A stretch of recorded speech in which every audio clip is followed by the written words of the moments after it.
जय हिंद। स्वागत है आप सभी का अपने इस यूट्यूब चैनल पे सूचना सहायक भर्ती परीक्षा 2023 जिसके डॉक्यूमेंट वेरिफिकेशन अभी चल रहे हैं।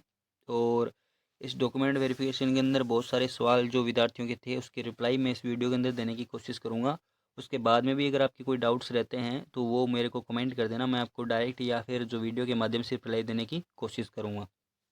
उसके बाद में ये था कि जो डीवी है ये आपके 20 दिसंबर तक चलेंगे, जैसे कि अध्यक्ष साहब ने बताया भी था, ये भी आपको ध्यान रखना है। और उसके बाद में भी जो है आपको एक चीज़ ध्यान रखनी है कि आपके डॉक्यूमेंट्स में आपको किसी भी तरह की कोई कमी नहीं रखनी है। अगर आप कमी रखोगे तो सीधी सी बात है आपका रिजल्ट बहुत डिले होगा, जैसे कि जेआरए के अंदर हो रखा है। जो शॉर्ट फॉल वाली लिस्ट है ये अभी तक आ रही है 83 पेजेस की, तो उसमें कोई आपका भी फ़ायदा नहीं है और बोर्ड का तो फ़ायदा है ही नहीं। वैसे भी बोर्ड को तो क्या ही लेना, आपको नौकरी चाहिए तो आप अपनी तरफ से सभी जो काम है वो जल्दी कीजिए। पहले ये था कि डीवी जो है वो 200 पहले जो दिन 124 बंदों का हुआ था, अभी 220 या 216 का ऐसा करवा रहे हैं। टीमें वही 4 हैं, 6 टीमें हैं, सॉरी। तो 6 टीमें वो काम करवा रही है अपना। डीवे में कोई दिक्कत नहीं आ रही है। अगर आपको डीवे में कोई दिक्कत आए तो सबसे पहले वहीं पे एम्प्लॉय लगे हुए हैं, वो आपको कुछ ना कुछ जो इन्फॉर्मेशन दे देंगे और जो जानकारी दे देंगे, आप उनके हिसाब से भी जो कागज़ अरेंजमेंट कर सकते हो। इस वीडियो के अंदर भी मैं कंप्लीट बताऊंगा कि किस प्रकार से आपको अरेंजमेंट करने हैं, आपको डीवे के अंदर कोई भी दिक्कत नहीं आने वाली है। कुछ विद्यार्थियों के जो सवाल थे मैं उनकी रिप्लाई देने की कोशिश करूँगा इस वीडियो के अंदर। जैसे कि कुछ ने बोला था कि सर हमारा जो ये इनकम सर्टिफिकेट वाला है ये क्या इश्यू है। तो इनकम सर्टिफिकेट के अंदर ये है, पहले तो इनकम सर्टिफिकेट मांग रहे थे स्टार्टिंग के 1-2 दिन, ठीक है। अभी इनकम सर्टिफिकेट जो है ये जो हायर अथॉरिटी है उन्होंने ही मना कर दिया है, तो आपका इनकम सर्टिफिकेट नहीं लगेगा। लेकिन आपको इनकम सर्टिफिकेट साथ में लेके जाना है, अगर आपका है तो। बनवा के नहीं लेके जाना, है तो लेके चले जाना, क्योंकि हो सकता है बाई चांस मांग लें। एक आधे डॉक्यूमेंट के एक्स्ट्रा होने से आपको कोई फ़र्क नहीं पड़ने वाला है, न तो आपकी जो बैग है उसमें वज़न होने वाला है और न ही कुछ और फ़र्क पड़ने वाला है। लेकिन आपके मन में ये नहीं रहेगा कि अरे यार ये मांग लिया तो क्या होगा, जो मन के अंदर जो डर होता है ना वो नहीं रहेगा। तो इनकम सर्टिफिकेट वाला आप लेके जा सकते हो, ना है तो भी काम चल जाएगा। पहले नहीं, पहले मांग रहे थे अभी नहीं मांग रहे हैं, वो खुद बोल रहे हैं कि अभी हमें नहीं चाहिए, ठीक है। फिर कुछ लोग बोल रहे थे कि जो ऑनलाइन स्क्रूटनी फॉर्म है उसके अंदर हमें भी क्या जो गज़ेटेड ऑफिसर है उसके साइन करवाने हैं क्या। तो जी बिल्कुल, ऑनलाइन जो स्क्रूटनी फॉर्म है उसमें भी गज़ेटेड ऑफिसर के साइन करवाने हैं। और जैसे कि स्क्रूटनी फॉर्म के साइड कॉर्नर में यहाँ पे आपका फ़ोटो दिया होगा, यहाँ पे पूरी डिटेल्स दी होगी और लास्ट में यहाँ पे आपको जो गज़ेटेड ऑफिसर है उसके साइन के लिए जगह दी हुई, तो यहाँ पर उसके साइन भी होंगे, मोर भी होंगे। ये आप स्क्रूटनी फॉर्म के अंदर देखना। फिर मैं कुछ लोग साइन के लिए बोल रहे थे, लेकिन मैं आपको एक चीज़ बता रहा हूँ। जो आपको परफॉर्मा दिया था गवर्नमेंट ने, जो डिपार्टमेंट ने, एक तो हिंदी में लिखना था और एक इंग्लिश में लिखना था। तो बहुत सारे स्टूडेंट्स एक गलती कर रहे हैं कि जो इसमें हिंदी में लिखा था और इंग्लिश में लिखा था, आपके सिग्नेचर दोनों जगह मांग रहे हैं, यहाँ पर भी और यहाँ पर भी। अगर आपने सिग्नेचर एप्लीकेशन फॉर्म में टाइपिंग वाले एडमिट कार्ड में हिंदी में कर रखे हैं तो यहाँ पर हिंदी में करने हैं और इंग्लिश के नीचे भी हिंदी में ही करने हैं। और अगर आपने इंग्लिश में कर रखे हैं तो हिंदी के नीचे भी इंग्लिश में ही करने हैं और इंग्लिश के नीचे भी इंग्लिश में ही करने हैं। इसमें कोई भी डिफरेंस आपको नहीं करना है। अगर आप ऐसा करो तो आपको प्रॉब्लम हो सकती है। अगर आपने ऐसा कर रखा है तो आप इसको दोबारा निकलें और दोबारा जो फिल करके भर लें, ठीक है। दोबारा भर लें मतलब। तो इसमें ऐसी कोई गलती जो है नहीं करनी है। स्क्रूटनी फॉर्म में जो सारे फॉर्म्स फिल किए थे वही जो आएंगे या न्यू बनवाने होंगे। तो स्क्रूटनी फॉर्म के अंदर आपने जो डॉक्यूमेंट्स जो लगा रखे थे वही डॉक्यूमेंट आपको फिल करने हैं। हालांकि जो आपके विभाग है उसने भी चरित्र प्रमाण पत्र इसके अलग अलग फॉर्मेट दिए हैं, तो आप वो भी बनवा सकते हो। फिर कुछ लोग बोल रहे थे कि मैंने जो एप्लीकेशन फॉर्म और जो एप्लीकेशन फॉर्म है उसमें तो मेरा नाम और सरनेम दोनों लगा दिए, और जो स्क्रूटनी फॉर्म है उसमें केवल और केवल नाम लगाया। तो आपको ये चीज़ नहीं करनी थी, लेकिन फिर भी अगर आप स्क्रूटनी फॉर्म में दोबारा अगर साइन करो तो आप एप्लीकेशन में जो दिए हैं ना वही लगा दीजिए, उसमें कोई इश्यू नहीं होगा। अगर आपसे वो पूछेंगे कि ऐसा क्यों है तो बोल देना कि सर इसमें सरनेम नहीं लगाया हुआ था और उसमें सरनेम लगा दिया।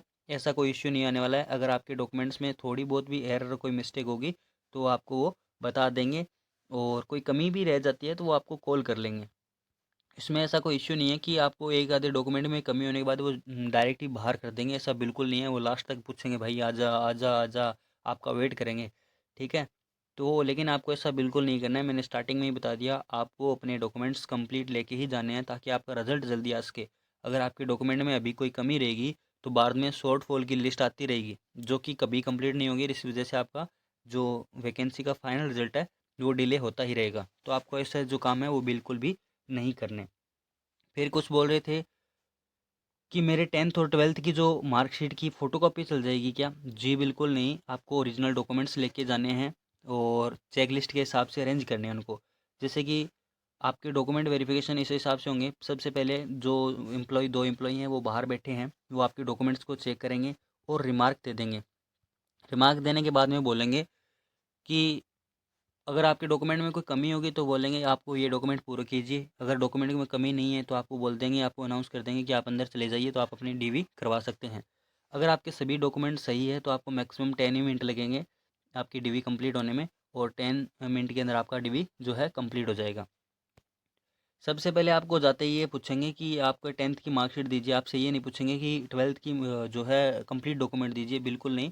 आपसे एक एक हिसाब से डॉक्यूमेंट मांगेंगे, 10th की दीजिए, 12th की दीजिए, ग्रेजुएशन की दीजिए। इस हिसाब से आपके जो डॉक्यूमेंट्स है वो आपसे मांगे जाएंगे। फिर आपको ये दे देने हैं। चेक लिस्ट में मैंने जो इंपॉर्टेंट चीज़ें हैं वो चेक लिस्ट में बताऊँगा, तो आप चेक लिस्ट तक वीडियो जो है ज़रूर देखना। मैं कुछ जो ये इंपॉर्टेंट जो आपके डाउट्स थे वो आपको मैं क्लियर कर रहा हूँ। फिर बोल रहे थे ये चेक लिस्ट वाला पेज कहाँ से मिलेगा? तो चेक लिस्ट वाला पेज है जो विभाग की वेबसाइट पर मिलेगा। ठीक है, तो विभाग की वेबसाइट से आप डाउनलोड कर लीजिए।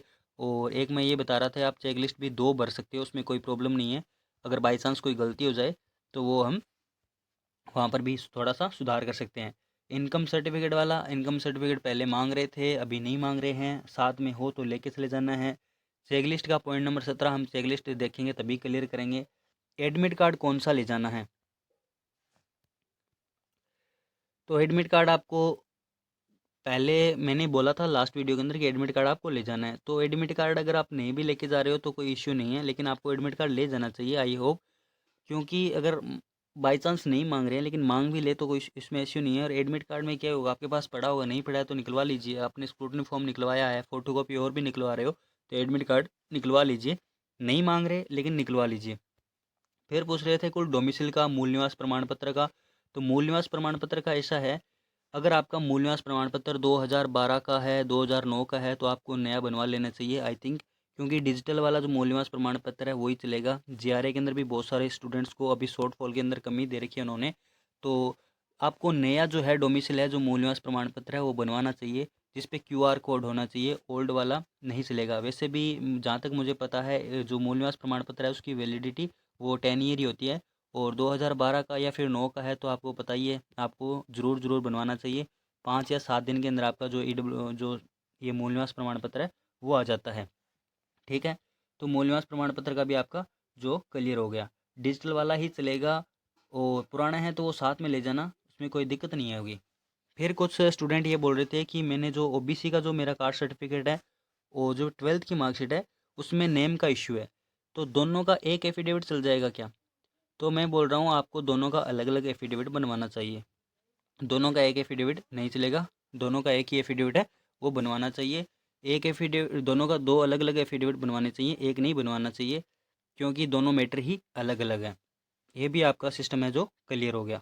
फिर आपका जो क्वेश्चन था, मेरी भी एक सजेशन है कि आप है ना एक एफिडेविट अपने साथ ज़रूर लेके जाना एक्स्ट्रा खाली। ये एफिडेविट आपको आगे जाके काम आएगा। अगर वो बोर्ड वाले वो बोल ही देते हैं विभाग वाले कि आपको ये इसमें जो इश्यू आ रहा है, तो आप वहीं से लिखवा के टाइप करवा के अटेस्टेड कहीं से भी करवा लेना, अगर आप अपना एफिडेविट साथ में ले जाते हो तो। नहीं वहाँ पे फिरोगे घूमते हुए कि एफिडेविट कहाँ से लाएं, और वहाँ पर भी थोड़ा एक्सपेंसिव भी ये एफिडेविट है वो पढ़ सकते हैं। तो ये भी आपको क्या रखना है, ध्यान रखना है। उसके बाद हम चलते हैं डायरेक्ट चेकलिस्ट पे, कि चेकलिस्ट के अंदर क्या कुछ है। और आपको बता ही दिया कि 20 दिसंबर तक अगर आप अपनी डीवी कंप्लीट करवा देते हो अच्छे से, तो 10 जनवरी से पहले पहले आपका फाइनल जो रिजल्ट है वो आ जाना चाहिए। आई होप ये कि आपका रिजल्ट जल्दी ही आ जाए। केस वगैरह जो चल रहे हैं वो भी सट जाएंगे। पहले जो कम विद्यार्थियों के डीवी हो रहे थे, अभी जो है 220 के लगभग जो विद्यार्थी हैं उनके डीवी हो रहे हैं।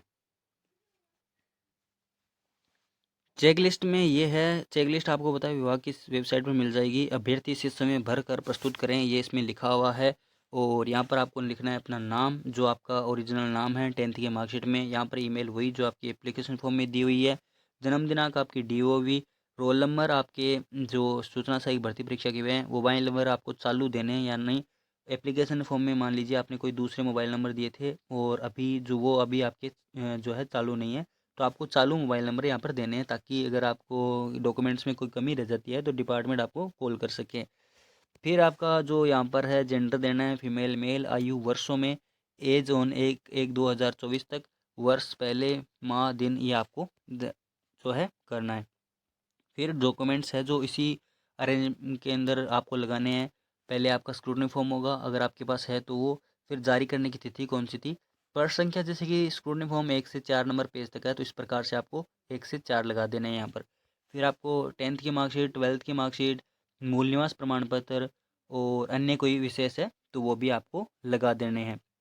जो ये 2 सर्टिफिकेट है, चरित्र प्रमाण पत्र है, ये अलग अलग राजपत्रित अधिकारियों से प्रमाणित होने चाहिए। वचन पत्र सादे कागज पर जो आगे दिया हुआ है फॉर्मेट। दहेज संबंधी प्रमाण पत्र भी होना चाहिए। ये विवाह वाला पूछ रहे थे कोई, तो 22/5/2000 से पूर्व विवाह हुआ हो, ठीक है, 2006 से 22/5/2006 से जिसका पहले विवाह हो चुका है उसको ये लगाना है, और को नहीं लगाना है। बच्चों के संबंध में घोषणा पत्र राजपत्रित अधिकारी से प्रमाणित होना चाहिए कि हाँ जी बच्चे 2 ही अच्छे हैं, 2 से ज़्यादा बच्चे नहीं करेंगे, और है तो भी 2 ही हैं, ये भी आपको लगाने हैं। सामान्य घोषणा पत्र भी आपको लगाना है, जो कि इसी के अंदर दिया हुआ है, वो आप देख लेना।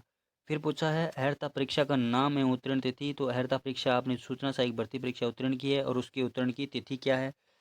समय का फोटो पहचान पत्र की 100 प्रमाणित प्रति, तो समय का फोटो पहचान पत्र और 100 प्रमाणित प्रति उसकी, जैसे कि मूल निवास है या फिर आधार कार्ड है, सॉरी आधार कार्ड या फिर पहचान पत्र है, तो उसकी फ़ोटोकॉपी लेनी है और उसको क्या करना है आपको, सेल्फ अटेस्टेड करना है, उसके साइन करने हैं आपके।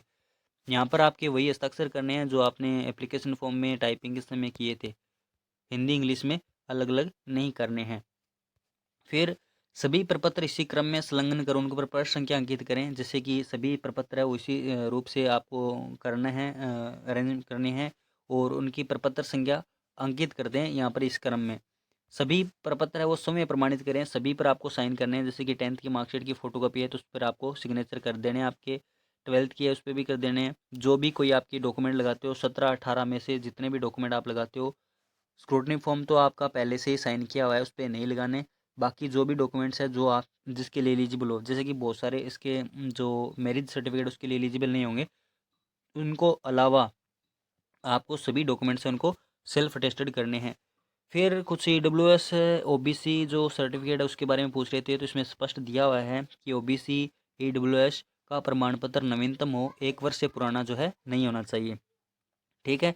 तो अगर आपका 2022 का है तो आपको नया बनवा लेना चाहिए, 23 का भी है तो भी नया बनवा लेना चाहिए। हालांकि राज्य सरकार का एक नोटिस है कि EWS 3 साल तक वैध है, अगर आप इसके साथ में एफिडेविट लगाते हैं तो भी कोई इश्यू नहीं है, लेकिन आई थिंक आपको नया बनवा लेना चाहिए, इसमें स्पष्ट दिया हुआ है। और जो कर्मचारी होते हैं जो DV वाले, वो यही मानते हैं कि इसमें ऐसा दिया हुआ है, तो आपको नया बनवा लेना चाहिए, 5-7 दिन के अंदर आ जाएगा।